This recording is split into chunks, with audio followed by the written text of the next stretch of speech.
Leo often struggled with himself. He knew he was something, but what exactly, even he didn't know. Yet a question often stirred in his heart. If I am nothing, then why does this heart beat? Why do these dreams come? One day, he wandered toward the forest. Walking.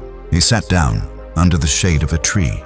There he saw an old man cutting wood, neither in a hurry nor tired, as if with every strike he was carving a poem. In the air, the old man noticed him, but said nothing. After a while, he picked up a log and threw it toward Leo. "Catch, come help," the old man said. "This bundle of wood needs to be taken across the hill. Go, then come back." Leo thought, is this even a task, just to carry a bundle? But he said nothing, picked up the bundle and walked toward the hill. The path was difficult, climbing the hill, slipping, then returning. When he came back, he was out of breath. The old man said, "Good, now take this second bundle, but this time drop one stick along the way." Leo looked at him in surprise. "Why?" The old man replied, "Don't ask, just go." Leo quietly took the bundle and dropped one stick along the way. When he returned, the old man asked, "How was it?"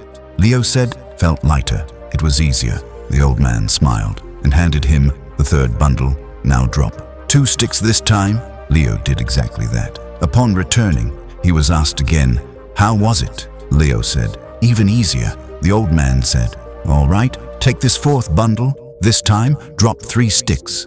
Leo, a little annoyed, said, "If I keep doing this, then in the end, there will be nothing left." The old man chuckled a little. "So, you're beginning to understand?" Leo blinked, then slowly said, "If I keep leaving a little behind every time, then in the end, my hands will be empty."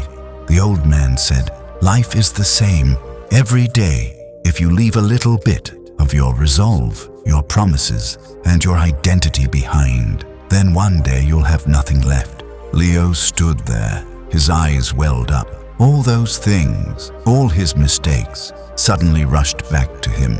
He began tying the bundles again. This time he said, "Now I won't let anything fall, no matter how hard the path is." The old man remained silent, just placed a hand on his shoulder and nodded. That day, walking back on the village's dusty path, Leo said to himself, "I don't know how great I'll become. But now, whatever I become, I'll never let myself become half again."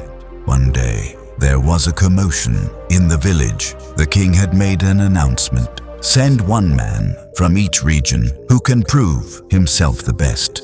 The one who wins shall be trained as the royal commander." People out of fear said, "That's the job of mighty warriors. What will people like us do?" Leo stayed silent, but the next morning he had already left as the village's representative, without pride, only with his faith. The royal court was in the heart of the town, and thousands of people. There were towering soldiers, high-chinned chiefs, and powerful horsemen.